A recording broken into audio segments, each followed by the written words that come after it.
Hermanos, esta semana todos nosotros creo que pertenecemos a grupos de WhatsApp, ¿sí?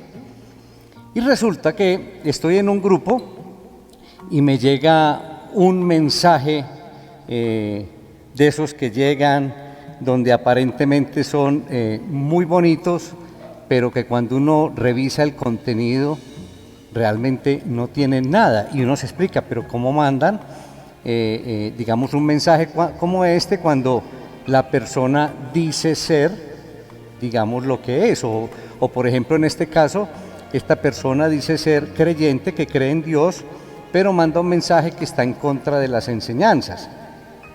Y el mensaje era básicamente un videíto, y está un señor adulto con un niño, ¿sí? Y el niño le hace una pregunta al adulto y le dice: ay, cuando uno se muere, ¿qué pasa? ¿Se muere o no se muere? Y entonces este señor adulto le dice: ¿y qué dicen en tu casa? Y le dice el niño: pues mi mamá dice que los buenos se van para el cielo y que los malos se van para el infierno. ¿Y qué dice tu papá? Y dice: no, él dice que los ricos se tienen que ir con sus abogados. Y mi mamá pues le echa cantaleta cuando él dice eso. ¿Y tú, niño, qué piensas? Y dice: no, yo tengo mucho miedo. Y entonces le dice el adulto: ¿tú sabes guardar secretos? Sí, guárdame un secreto. Y este señor adulto le dice: ese infierno, el infierno de que hablan, ese infierno del más allá no existe. Esas son cosas inventadas, no creas. El infierno solamente es como unas piedras y un fuego en el interior de la tierra, ¿sí? A veces el infierno somos nosotros mismos, le dice el adulto. Entonces yo me preguntaba, ¿cómo es que una persona creyente envía un mensaje como este? Eso no es lo que dice la palabra del Señor, ¿sí? Ahora yo les pregunto, ¿y qué piensan ustedes? No me respondan. ¿Qué le contestarían ustedes a un niño o a otra persona que les pregunta qué pasa cuando uno se muere? ¿Qué certeza tiene usted, hermano o hermana? ¿Qué seguridad tiene? ¿Qué pasa cuando uno se muere? Y los invito, hermanos, para que vamos a la palabra del Señor. Vamos al Evangelio de Mateo, capítulo 25. Mateo, capítulo 25, y nos vamos a ubicar capítulo 25, a partir del versículo 31. Leo la palabra en el nombre del Padre, del Hijo y del Espíritu Santo. Amén. Cuando el Hijo del Hombre venga en su gloria y todos los santos ángeles con él, entonces se sentará en su trono de gloria. Y serán reunidas delante de él todas las naciones, y apartará los unos de los otros, como aparta el pastor las ovejas de los cabritos. Y pondrá las ovejas a su derecha, y pondrá los cabritos a su izquierda. Entonces el rey dirá a los de la derecha: venid, benditos de mi Padre, heredad el reino preparado para vosotros desde la fundación del mundo. Porque tuve hambre y me disteis de comer, tuve sed y me disteis de beber, fui forastero y me recogisteis, estuve desnudo y me cubristeis, enfermo y me visitasteis, en la cárcel y vinisteis a mí. Entonces los justos le responderán diciendo: Señor, ¿cuándo te vimos hambriento y te sustentamos, o sediento y te dimos de beber? ¿Y cuándo te vimos forastero y te recogimos, o desnudo y te cubrimos? ¿O cuándo te vimos enfermo o en la cárcel y vinimos a ti? Y respondiendo el rey les dirá: de cierto os digo que en cuanto lo hicisteis a uno de estos mis hermanos más pequeños, a mí me lo hicisteis. Entonces dirá también a los de la izquierda: apartaos de mí, malditos, al fuego eterno preparado para el diablo y sus ángeles. Porque tuve hambre y no me disteis de comer. Tuve sed y no me disteis de beber. Fui forastero y no me recogisteis. Estuve desnudo y no me cubristeis. Enfermo y en la cárcel y no me visitasteis.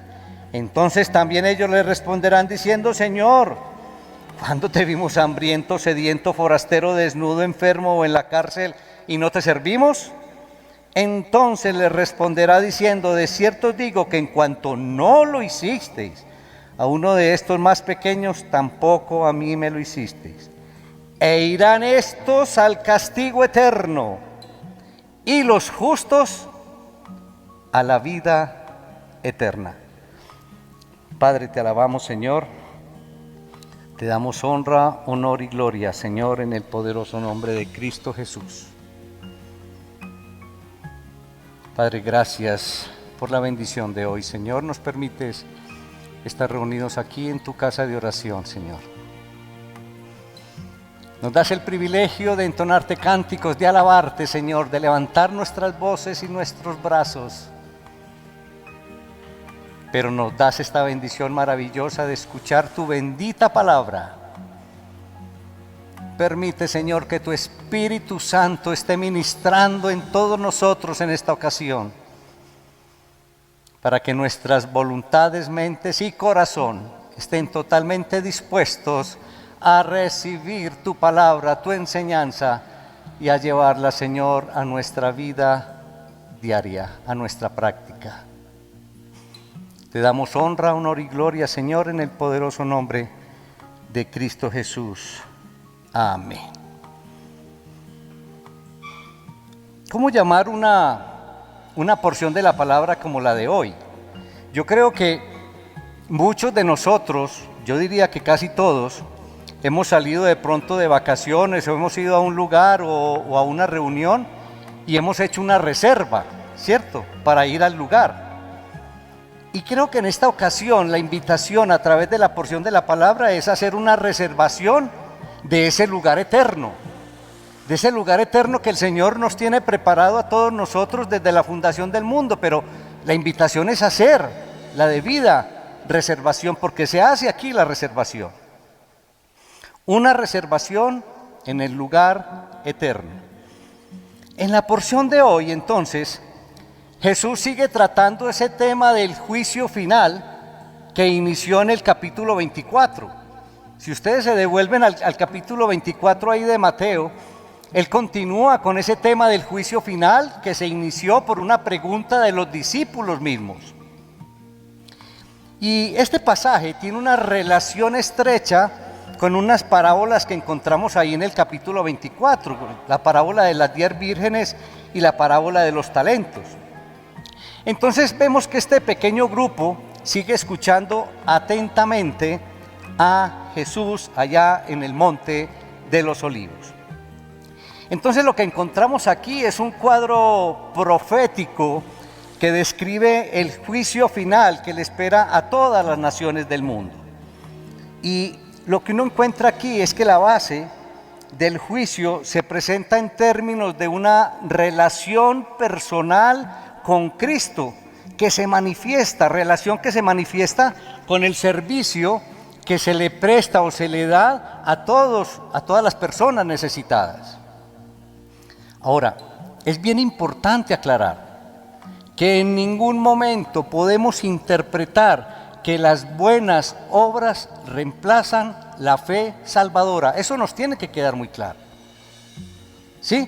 Y que las buenas obras más bien son una consecuencia de la fe salvadora. Eso es un principio básico de nuestras, de nuestros principios cristianos. Entonces, para evitar ese error, todo esto es necesario entonces interpretarlo bajo el contexto del Nuevo Testamento, porque el Nuevo Testamento nos enseña que la fe, si no tiene obras, es una fe muerta, como encontramos en Santiago, ¿cierto? Jesús deja muy claro, mis hermanos, que Dios juzga y condena el pecado, ojo, el pecado de omisión, como el pecado que se hace o que se comete. Mire que Él le dice: por cuanto hiciste y a los otros no hiciste. Ahí nos queda bien claro que el Señor juzga el pecado que se omite y el pecado que se hace. Ahora, hablando de omisión, miren este ejercicio bien interesante. Ayer hice unas multiplicaciones con el hijo y le decía, ¿cuántas horas tenemos todos? Todos tenemos algo en común. ¿Cuántas horas tienes tú al día? ¿Cuántas? No, ¿cuántas horas tienes tú al día? En general. 24. Pero en cambio Gustavo tiene. 24, tiene las mismas. Todos tenemos 24 horas al día, ¿cierto? Esas 24 horas se reducen a ¿cuántas horas al año?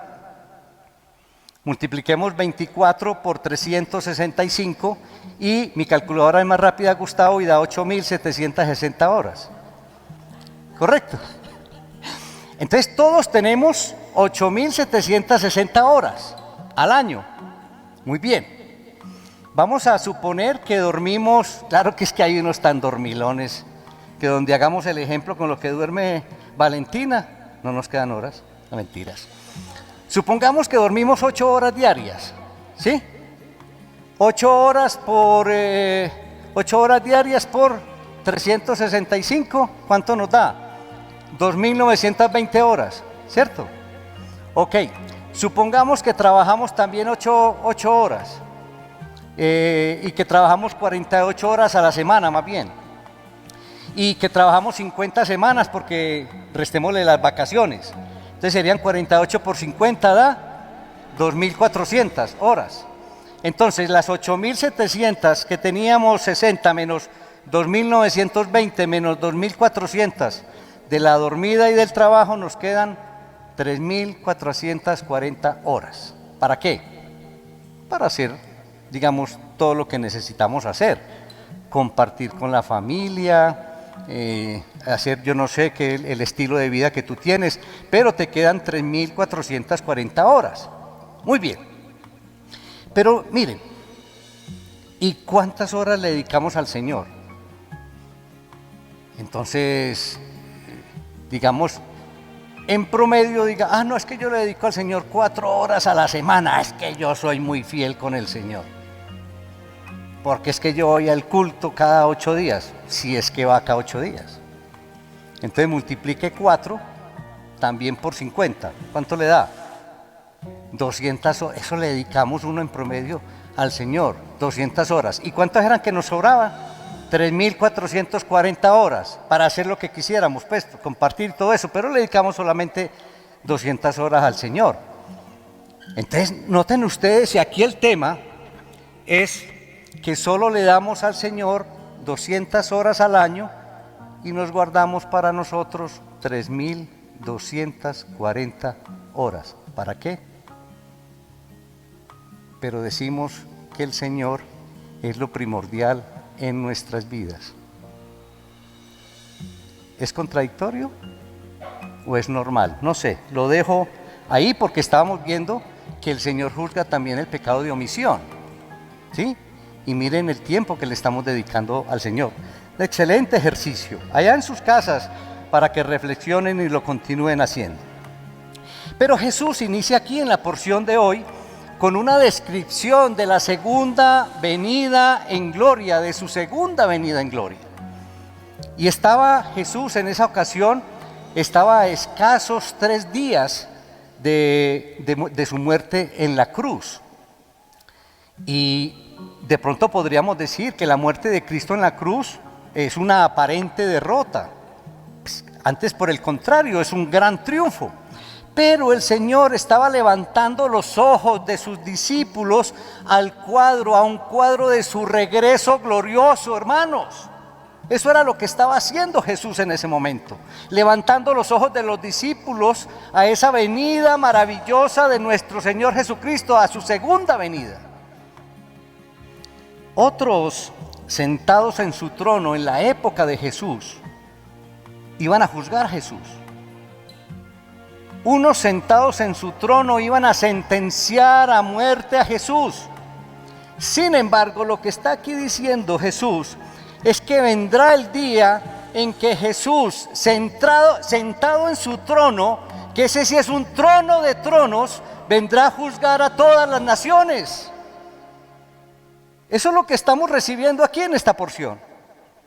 Jesús vendrá sentado en su trono a juzgar a toda la humanidad. Vendrá a juzgar a judíos y no judíos.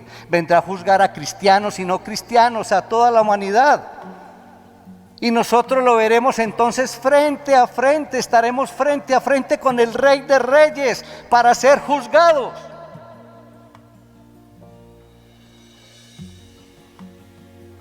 Y lo que vemos en esta porción de la palabra, hermanos, es que en este juicio final habrá una separación.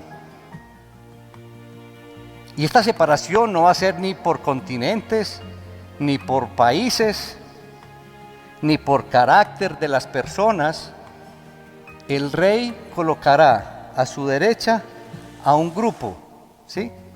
Un grupo que representa su aprobación, un grupo que representa su autoridad, un grupo que representa honor, pero colocará también a la izquierda un grupo que representa rechazo y desagrado. Hasta ahí vamos bien.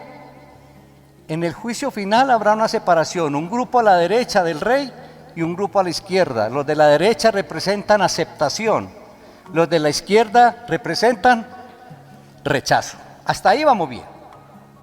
Entonces el Señor hace un símil, aquí en la porción de la palabra, con lo que hace un pastor de ovejas. Porque un pastor de ovejas en el día deja que las ovejas y los cabritos se mezclen, pero en la noche los separa y coloca a un lado las ovejas y coloca a un lado los cabritos. Pero que las ovejas, ¿qué representan? Las ovejas representan alimento, ¿sí? Representan lana y representan carne, mientras que los cabritos son prácticamente insignificantes. Y miren ese símil tan bonito que hace ahí. Entonces nosotros en la porción de la palabra podemos distinguir también dos divisiones. Una división que va desde el versículo 34 al 40, que es el grupo de los justos que van a la derecha, y el grupo de la izquierda que van del versículo 41 al 45. Se notan con claridad esas dos divisiones.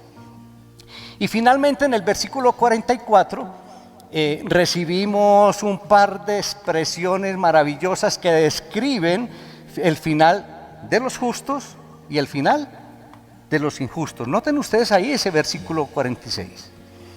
Entonces, comparando esas divisiones, encontramos unos puntos importantes que debemos resaltar. Primero, en el verso 34, en donde se dirige entonces a los justos, en relación a esa asignación del destino o para dónde iban, mis hermanos, notamos que se menciona un título especial. Noten ustedes, ¿cuál título especial se menciona ahí? Sí, no, pero un título. Ese benditos es una cualidad. Hay un título ahí especial. Se menciona. Bueno, yo se los digo y ustedes ahí en su casita notan. Se menciona el título de rey. Rey. ¿Sí? Quizás indicando como esa identificación con ellos, una identificación con los justos. Pero cuando ustedes van, ¿sí?, a la parte de los injustos, noten ustedes que no se menciona el título de rey. Miren qué detalle tan profundo, pero tan significativo. 2. Jesús ya le dice a los justos, ahí sí, le dice, benditos del Padre. Y a los injustos les da una palabra muy hermosa. ¿Qué les dice? Díganlo ahí está con palabras. Aquí les dice, a los de la derecha les dice, benditos del Padre. Y a los de la izquierda, a los injustos les dice, malditos. ¿Van viendo las diferencias de todo lo que se va dando? Y 3, los justos, los de la derecha, heredan, ¿sí?, heredan lo que ha sido preparado desde la fundación del mundo. Y a los de la izquierda, ¿qué heredan? ¿O para dónde van? Ahí lo dice. A eso, al fuego preparado ¿para quién? Para el diablo y sus ángeles. Entonces, noten ustedes que para los justos les dicen, vea, esta heredad ha sido preparada para ustedes de una manera directa. En cambio a los malditos y a los injustos les dice, vea, ustedes se van para ese lago de fuego, o ese fuego eterno.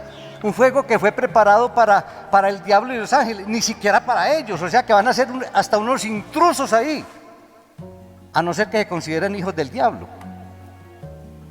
Tremenda la palabra, es hermosa.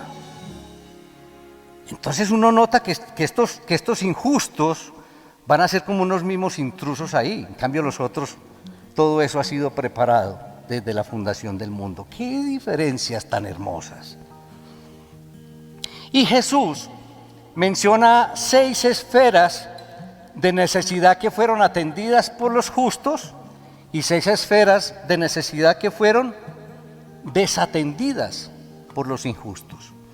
Ahí es donde les menciona, tuve hambre, tuve sed, estuve sin techo, estuve desnudo, estuve enfermo, estuve en la cárcel, y le dice, y ustedes, porque me atendieron y a los otros me desatendieron. Lo que podemos ver aquí para los de la derecha es un cuadro de un amor cristiano. Es lo que uno puede ver de manera directa, un cuadro de compartir, un cuadro de recibir, un cuadro de abrazar, un cuadro de acompañar, un cuadro de cuidar, un cuadro de hospitalidad. Es lo que uno ve con la descripción para el grupo de la derecha, de los justos. Les aseguro que todo lo que hicieron a uno de mis hermanos, aún al más pequeño, esto me lo hicieron a mí. Hermosa palabra lo que le dice, les aseguro que esto que le hicieron a uno de mis hermanos, aún al más pequeño, me lo hicieron a mí. Pero al otro grupo de los injustos le dice, les aseguro que esto que no le hicieron a estos hermanos, aún al más pequeño, no me lo hicieron a mí. Aquí el Señor entonces, ¿qué es lo que está resaltando? Está resaltando el servicio que debemos tener para los necesitados. Es bien claro. Cuando uno se adentra en una porción como esta, hermanos, uno se da cuenta que Jesús está, o uno se encuentra a Jesús en todos los caminos por donde uno transite. Entonces nosotros aquí podríamos decir que nos encontramos a Jesús, todos los cristianos nos encontramos a Jesús en las paradas de los buses. Nos encontramos a Jesús en las escalas y en las estaciones del metro. Nos encontramos a Jesús en las canecas de los basureros. Nos encontramos a Jesús en los andenes de las calles. Nos encontramos a Jesús tocando las puertas de las casas. Nos encontramos a Jesús en los hogares. Nos encontramos a Jesús en aquellos que están mendigando pan. Eso es lo que vemos a través de una palabra como esta. Nos encontramos a Jesús en todos los rincones.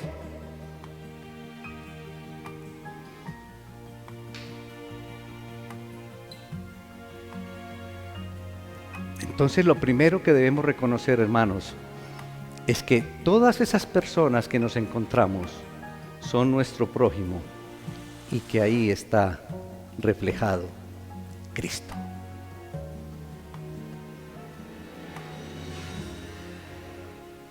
Ahora, yo te invito, hermano, a que evalúes, hagas una reflexión ahí en este momento en tu interior y que evalúes el nivel de servicio que tú tienes para el necesitado.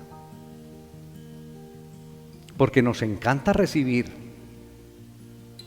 Créanme que es de lo más grato que hay recibir, pero cuando nos toca entregar es bien difícil. Yo recuerdo, nosotros tuvimos aquí una fundación que en un tiempo, eso funcionó muy bien, le ayudamos a muchas personas. Y a estas personas les decíamos, cuando ustedes tengan trabajo, les ayudamos a conseguir trabajo. Y cuando conseguían trabajo, les decíamos, cuando estén trabajando, ayúdenle a las personas que no tienen trabajo y que vienen a la fundación para los pasajitos. Pero conseguían trabajo y se les olvidaba eso. Ellos, muy alegres, venían cuando recibían acá en la fundación pero después para compartir con el necesitado, nos encanta recibir de verdad, pero yo te digo, reflexiona, ¿cómo está tu nivel de servicio? ¿Cómo está el nivel de colaborar, de ayudar, de cubrir necesidades, de acompañar? ¿Cómo está la hospitalidad? A través de una porción como esta, el Señor nos invita a que reflexionemos todo esto, porque es la invitación que nos está haciendo. ¿Qué tanto te duele el dolor del otro, por ejemplo?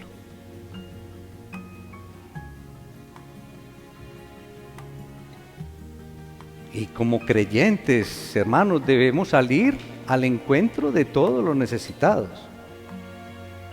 Esa es la invitación que nos hace el Señor a través de una palabra como esta, porque Jesús sufre con los que sufren. Por lo tanto, quiere que nosotros hagamos lo mismo. Eso es lo que quiere el Señor. ¿Qué piensan ustedes al respecto?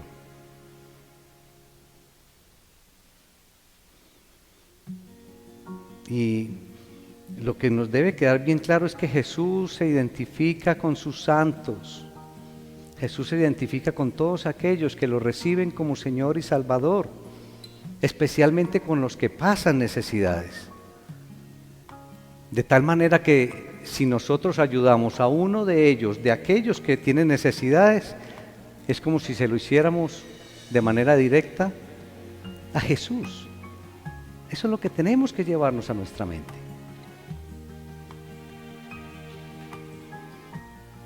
Pero algo bien hermoso en esta porción de la palabra, hermanos, es que cuando vemos que el rey de la porción de hoy se dirige a los justos, él resalta el comportamiento de los justos. Pero lo que podemos ver es que este comportamiento no fue impuesto. El comportamiento de los justos fue ¿cómo? ¿De qué manera? Genuina. Sí, no fue una exigencia, eso salió del corazón. Entonces nos tiene que salir del corazón a todos nosotros ayudar.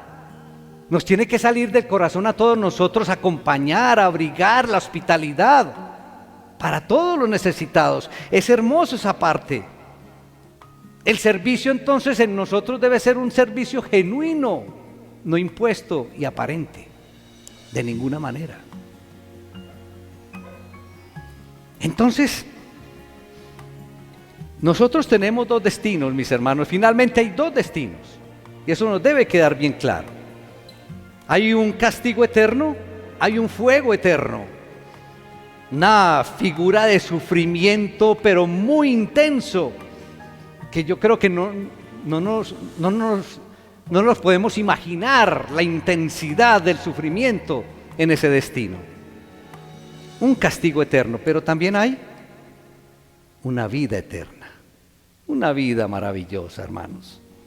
Yo no sé si usted se imagina lo que es pasar la vida eterna con el Creador y con el Salvador. ¿Ha pensado, ha soñado usted alguna vez ese momento? ¿O solamente la describe usted de labios? Ah, vida eterna. No, sueñe. Deje volar su imaginación. Imagínese que usted está caminando de la mano de Jesús y del Creador soberano. Imagínese la descripción que hace de ese lugar, que se hace en ese lugar en Apocalipsis. Recrean eso para que se llenen su corazón de una total esperanza. Pero ahí en esa vida eterna se habla de calidad, pero también se habla de una duración de vida, pero creo que se hace más énfasis en la parte cuantitativa, es decir, es algo de un tiempo sin fin. Eso no va a tener fin, esa vida eterna en compañía de Jesús no tiene fin. Hay dos destinos, entonces queda claro, ¿cierto? Vida eterna y castigo eterno. Y si ese lugar le quiere dar nombre, el castigo eterno, déselo, porque es que existe y tiene que ser real y no podemos jugar con él. Se llama infierno y es un castigo eterno y es una realidad. Pero para los justos hay también un lugar preparado desde la fundación del mundo: vida eterna. Eso nos debe quedar bien claro. Dos lugares reales. Miren, vean. Yo sé que esto nos ha pasado a muchos, de pronto a todos. Se muere un ser querido. Se muere un ser cercano. Y nosotros, es lógico que lo extrañemos y que el dolor entonces nos abrigue, nos alcance el dolor. Y el pensar que no lo vamos a volver a ver aquí en la tierra, y empezamos a recordar momentos que compartimos con la persona. Y de pronto manifestamos como creyentes, pero ¿saben algo? Dice, cualquiera de ustedes lo ha dicho, yo lo he dicho. Pero ¿saben algo? Digamos, estoy contento porque sé dónde está. Y simplemente yo me voy a encontrar en un futuro, me voy a encontrar con él y me voy a ver con él allá. Yo sé que muchos han dicho así. ¿Es así o no? Y yo lo he dicho. Pero de pronto cuando manifestamos eso, una persona que está al lado, entonces que cree en otras cosas, entonces dice, no entiendo de qué vale creer en el cielo. Empiezan a contradecir de pronto lo que manifestamos nosotros. Yo creo que cuando uno se muere se acaba todo. ¿Dónde está el cielo? ¿Dónde está el infierno? Dice esas personas. Yo sé que muchos de ustedes han experimentado esto que yo estoy describiendo. No, infierno, ¿qué es eso? O de pronto como una respuesta como la que le dio el Señor al niño en la introducción que hablamos. No, infierno es todo esto que nosotros vivimos acá, es todo este sufrimiento de aquí en la tierra. Y van diciendo, admite simplemente que la persona dejó de existir, dicen esos incrédulos. Es triste tener que escuchar cosas como estas, y yo sé que a menudo las escuchamos. Pero la Biblia nos enseña que hay un cielo real y que hay un infierno real. ¿Alguien dice amén? Eso nos enseña la Biblia. Hay un cielo real y hay un infierno real. No podemos dudar. Ni podemos jugar con esto. Y nos encanta hablar del cielo como si ya fuera un hecho, y entonces el infierno hay que tenerlo en cuenta. Hay un lugar increíble donde vamos a tener la presencia de Dios, donde ya no habrá muerte, donde ya no habrá lágrima, donde no habrá dolor, como lo describe Apocalipsis capítulo 21. Es un lugar hermoso y maravilloso con el que tenemos que soñar. Es un lugar donde el pueblo de Dios le servirá a nuestro Salvador y lo verá tal como Él. Y estaremos con Él para siempre, una vida eterna. Recuerden, un tiempo sin fin. El justo o los que componen el pueblo de Dios son aquellos que aceptan a Cristo como Señor y Salvador personal. ¿Hay alguien aquí que haya aceptado a Cristo como Señor y Salvador personal? ¿Tan poquitos? ¿Hay alguien aquí que haya aceptado a Cristo como Señor y Salvador? Amén, hermanos, pero con ganas. Esos son los justos y los que van a componer el grupo de la derecha. Esos somos.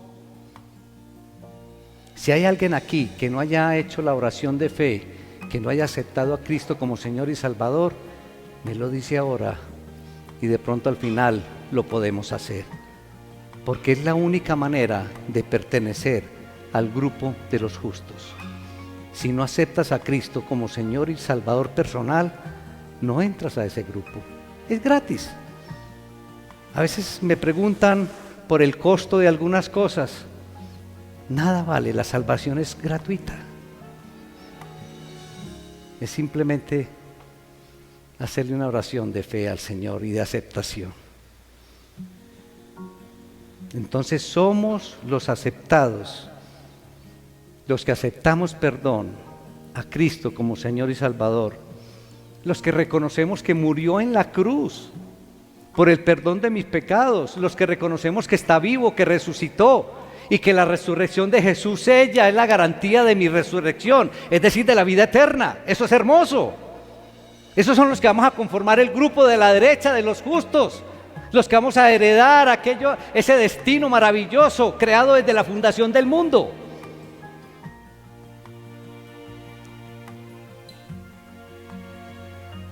La palabra de Dios es muy clara, hermanos, en cuanto a que el futuro de los que no aceptan a Cristo, que aquí se describen como, ¿recuerdan esa palabra hermosa? ¿Cómo es que describen a los que no aceptan a Cristo? Que están a la izquierda, malditos. La Biblia es muy clara que esos que no aceptan a Cristo será el castigo, ese destino será el castigo en un lugar llamado infierno. No más, no hay que darle más vueltas. Aceptas a Cristo, tienes fe en Cristo, entonces estás en el grupo de la derecha de los justos. ¿No crees en Cristo? ¿No crees en lo que hizo en la cruz? ¿Estás en este grupo? Y recuerden, llévese en ese nombre de este grupo, malditos. Pero el destino es ese fuego eterno y ese lugar que se llama infierno. Juan describe el castigo que les espera a los que no conocen a Dios, ahí en Apocalipsis capítulo 21. La Biblia habla repetidas veces en términos contundentes de cómo es ese lugar separado de Dios. Entonces, hermanos, desafortunadamente no son muchas las personas que hacen caso a las advertencias bíblicas sobre el infierno, ni a las promesas del cielo. ¿Saben una cosa? Nosotros jugamos con esto del infierno y con esto de la vida eterna. Créanme que no lo tomamos con la seriedad y la profundidad que esto merece. Pero creo que hoy nos tiene que quedar bien claro que hay dos destinos, que hay una vida eterna para los justos, para los que creemos en Cristo, para los que aceptamos lo que Cristo hizo en la cruz y que nos considera entonces justos y que heredamos ese sitio maravilloso, pero que también hay otro sitio que está creado para Satanás y para sus ángeles, que se llama infierno. Es así de sencillo. Por eso, hermanos, es que no podemos quedarnos sentados tranquilos y esperar entonces que Dios nos lleve al cielo así. No nos podemos quedar quietos, porque tenemos mucha familia, tenemos amigos, tenemos vecinos, conocidos, mis hermanos, que si no aceptan a Cristo, que si no conocen a Cristo, ¿qué les espera? Un sufrimiento eterno. No nos podemos quedar manicruzados, ni sentados, ni tranquilos. Tenemos que ir y llevarles el evangelio, la buena nueva, de que hay algo maravilloso si aceptan lo que Cristo hizo en la cruz por todos nosotros. Si hemos confiado en Cristo, iglesia, el destino que nos espera es maravilloso, es celestial. El cielo, el cielo es un lugar, hermanos, donde vamos a disfrutar, estar con Dios. El cielo es un lugar donde vamos a disfrutar estar con Jesús, con nuestro Salvador. Pero es un lugar donde vamos a estar todos nosotros como pueblo de Dios, compartiendo una vida eterna. Yo no sé usted, hermano, pero yo me sueño con ese lugar. Y yo me sueño en ese lugar compartiendo con mi hija. Bueno, claro que empecé mal, compartiendo con mi esposa. ¿Por qué hago la corrección? Porque ellos saben que después de Dios, la prioridad es mi esposa. Y después de mi esposa, la prioridad son los hijos. Cuando estaban pequeños me decían, ¿pero por qué? ya crecieron y entienden con claridad. Y cuando ya mi hija está casada, y va a entender que cuando lleguen los hijos, que ojalá sea rápido, la prioridad en ese hogar es tu esposo. Así es. Entonces yo me sueño ese lugar compartiendo con mi esposa, con mis hijos, pero con todos ustedes que también son mi familia. ¿Se imaginan allá? Sin dolor, sin llanto, sin angustia, sin preocupaciones de tantas cosas para pagar. ¿Ah? De tanta preocupación, no, vamos a estar, es que imagínense, vean, recreen eso como una película y métanse en la película y recreen y llenen eso de colores y de situaciones hermosas, ustedes compartiendo con el Salvador. Eso es increíble. Yo creo que nos queda faltando imaginación. Pero hermanos, hay dos destinos y eso es real y la Biblia es clara: cielo, vida eterna, infierno y castigo.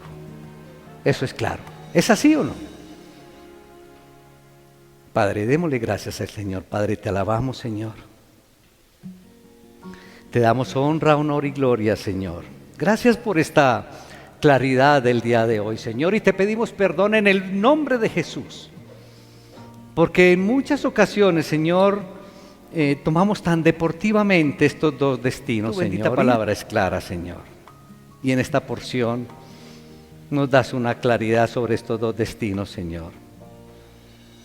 Hay un destino que tú tienes preparado para todos los justos, Señor, aquellos que colocan la fe en nuestro Señor y Salvador Jesucristo, los justos, los bendecidos por el Padre, aquellos que vamos a heredar, Señor, aquel lugar preparado desde la fundación. Eres grande y maravilloso, Señor, y tienes cosas maravillosas preparadas para todo tu pueblo, para todos tus hijos. Ayúdanos a entender con claridad ese regalo maravilloso de la vida eterna. Pero que no se nos olvide que también hay un lugar, Señor, preparado para Satanás y sus ángeles, a los que también, lugar a donde también irán aquellos injustos, los que aquí en tu palabra llamas malditos. Ayúdanos, Señor. Y te damos gracias por esta claridad que siempre nos hace, pero que no se nos olvide y que la tengamos en cuenta en nuestro diario vivir. Ayúdanos, Señor, a pensar en muchas personas a nuestro alrededor, cercanas a nosotros. No nos podemos quedar tranquilos, Señor, que ya que tenemos claridad de estos destinos, no vamos a querer entonces que muchas personas que son queridas por nosotros, amadas, que están en nuestro corazón, queremos estar seguros que el día que no nos acompañen en esta tierra, que sepamos con claridad cuál es su destino, Señor. Danos palabras, Señor, y que tu Espíritu Santo nos acompañe en mostrarles, Señor, tu grandeza, tu majestuosidad, tu misericordia y tu infinito amor. Y mostrarles, Señor, estos dos destinos, pero lo maravilloso, Señor, que es ese destino que tienes preparado para todos los justos. Y te pedimos también en el nombre de Jesús, Señor, que despiertes en todos nosotros ese servicio genuino de amor cristiano hacia los necesitados, Señor. Y que pensemos que en todos los rincones por donde nosotros caminamos, ahí estás tú, Señor y Salvador Jesucristo. Ahí en la palabra de hoy nos lo mostraste, Señor. Todas las personas te reflejan a ti, Señor. Y esa necesidad debe convertirse también en nuestra necesidad. Y ese dolor debe ser nuestro dolor. Ese sufrimiento debe ser nuestro sufrimiento. Gracias por esa claridad, Señor. Ayúdanos con el poder del Espíritu Santo a llevar a la práctica, Señor, esta hermosa palabra que nos entregaste hoy. Te damos honra, honor y gloria en el poderoso nombre de Cristo Jesús. Amén y amén. Démosle un fuerte aplauso al Señor, hermanos. Que el Señor los bendiga.